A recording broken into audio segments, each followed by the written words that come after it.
Zombie Apocalypse.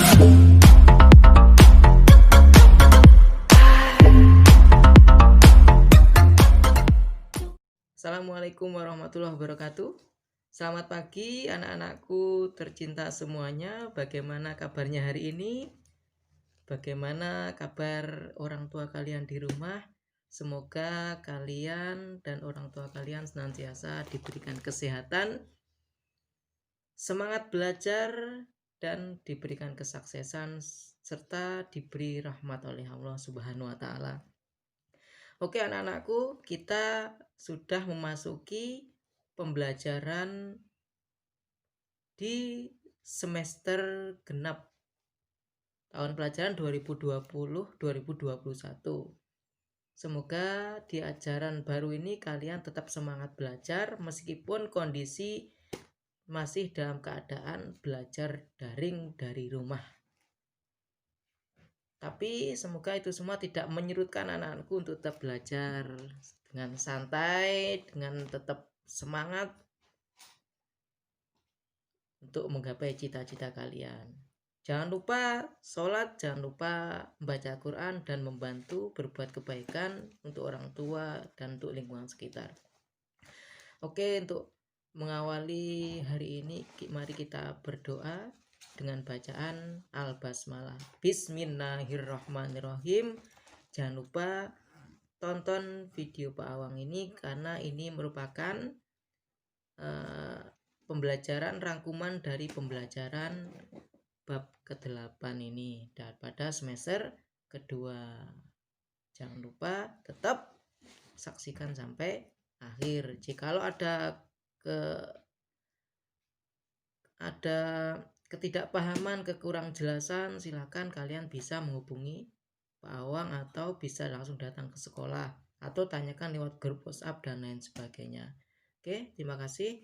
Saksikan terus video dari Pak Awang ini tentang pembelajaran bab 8.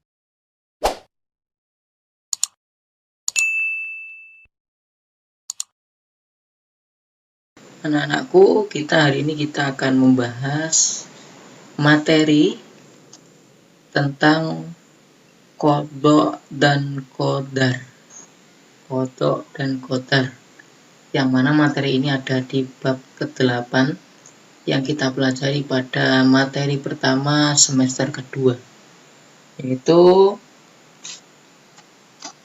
beriman kepada qadha dan qadar berbuah ketenangan hati.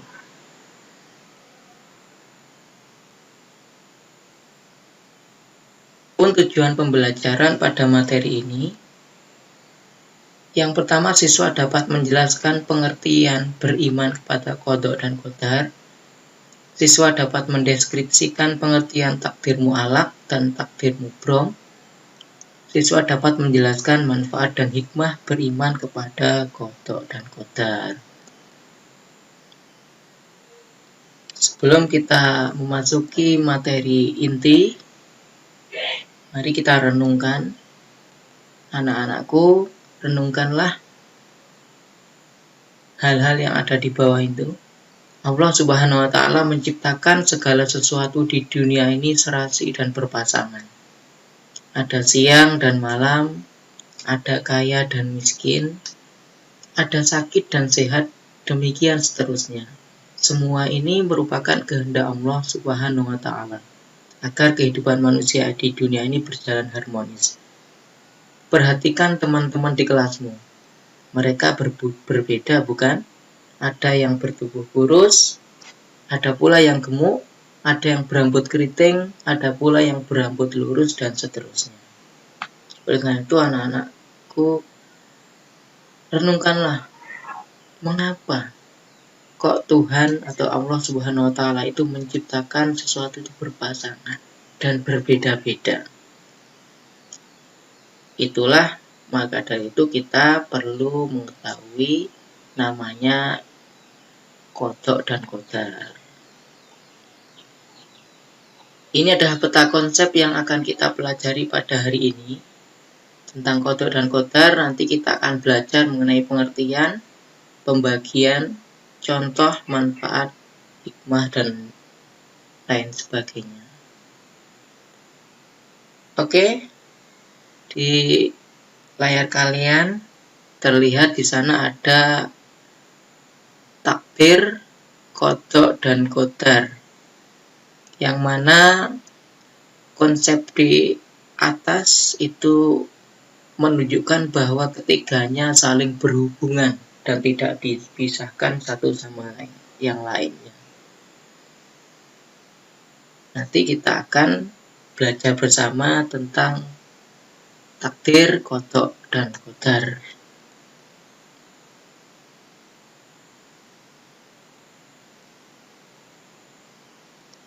Oke, kita memasuki pengertian yang pertama. Kita membahas tentang pengertian qadha. Secara bahasa berarti hukum, keputusan, ketetapan, kehendak. Secara istilah adalah ketetapan Allah terhadap segala sesuatu sejak zaman ajali. Jadi, qadha ini adalah keputusan dari Allah, ketetapan dari Allah yang ketentuannya sudah ditentukan oleh Allah sebelum manusia dilahirkan. Yang kedua, qadar. Secara bahasa berarti perwujudan.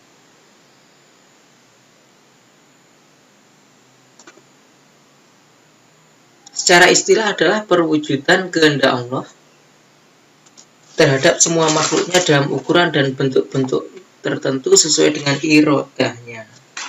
Jadi, qadar ini adalah perwujudan dari qadha atau keputusan ketetapan dari Allah yang telah lama ditetapkan sejak sebelum zaman ajali. Jadi, perwujudan yang telah ditetapkan Allah itulah yang dinamakan qadar. Yang kedua di antara qadha dan qadar itu, manusia atau pada umumnya kita menyebutnya dengan kata takdir. Jadi hubungan takdir itu adalah hubungan erat antara qadha dan qadar. Dan keduanya merupakan satu kesatuan yang tidak bisa dipisahkan. Intinya adalah takdir adalah hubungan erat dan merupakan satu kesatuan antara qadha dan qadar yang tidak dapat dipisahkan. Contohnya seperti ini.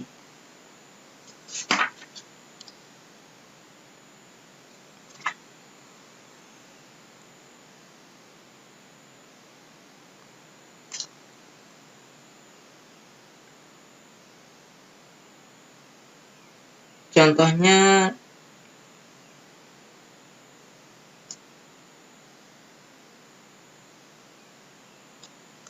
seorang bernama Elia saat ini belajar di pondok pesantren.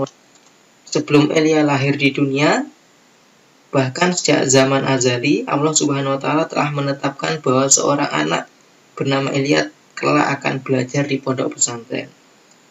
Ketetapan Allah Subhanahu wa taala sejak zaman azali itulah yang dinamakan qadha. Kemudian kenyataan yang terjadi saat ini disebut qadar. Contoh di sini Pak Awang juga. Dulu Pak Awang sudah ditetapkan oleh Allah sejak zaman azali akan menjadi seorang guru. Dan sekarang itu yang dinamakan qadha. Dan sekarang benar jadi guru, kenyataan itu yang dinamakan qadar. Paham ya anak-anak? Selanjutnya kita akan silakan amati anak-anakku, silakan amati gambar di bawah ini. Yang pertama gambar kematian seseorang. Yang kedua anak sedang belajar. Yang ketiga susunan planet.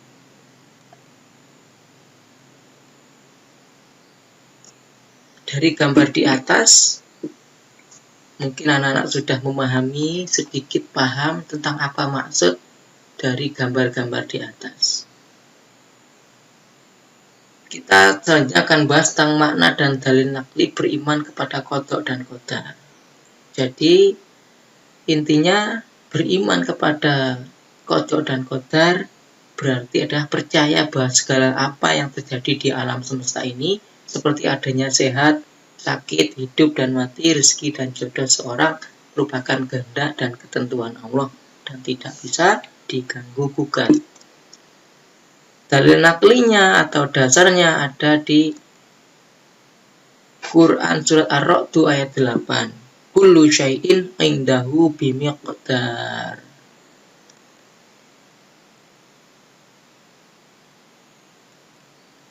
Selanjutnya kita akan mempelajari tentang takdir mu'alaq.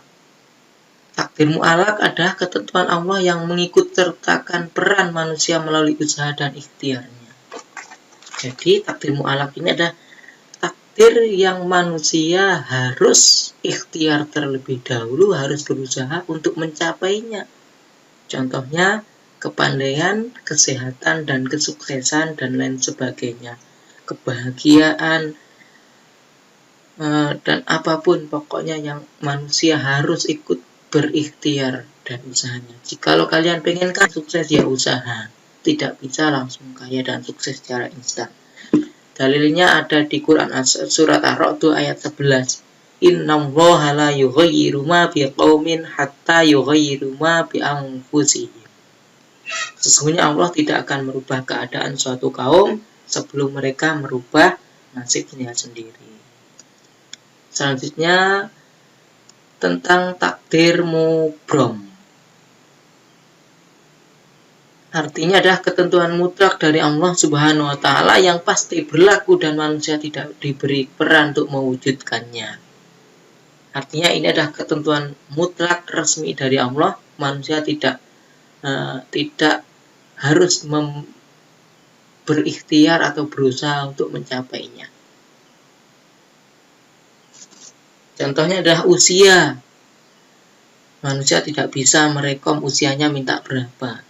Matinya kapan manusia juga tidak tahu. Api itu panas. Itu adalah takdir dari Allah. Mutlak manusia tidak bisa. Dan lain sebagainya. Dalilnya ada di Quran surat Al-A'raf ayat 34. Walikulli ummatin ajal fa idza jaa ajaluhum la yastana sa'ata wa la yastaqdimun. Dan setiap umat mempunyai ajal atau batas waktu. Apabila ajalnya tiba, mereka tidak dapat meminta penundaan atau percepatan sesaat pun.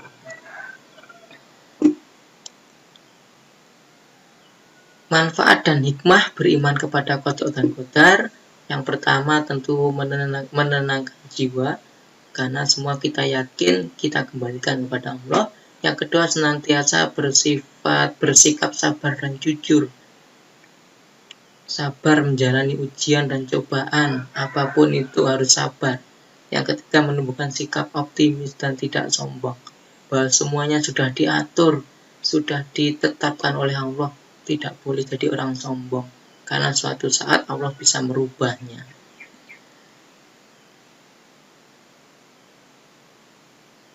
Jadi setelah itu muncul pertanyaan besar. Jikalau takdir manusia sudah ditentukan, kenapa kita harus berikhtiar? Nah, anak-anakku, kalian bisa menjawab pertanyaan besar ini sesuai pendapat kalian. Boleh di kolom komentar atau di grup WhatsApp masing-masing.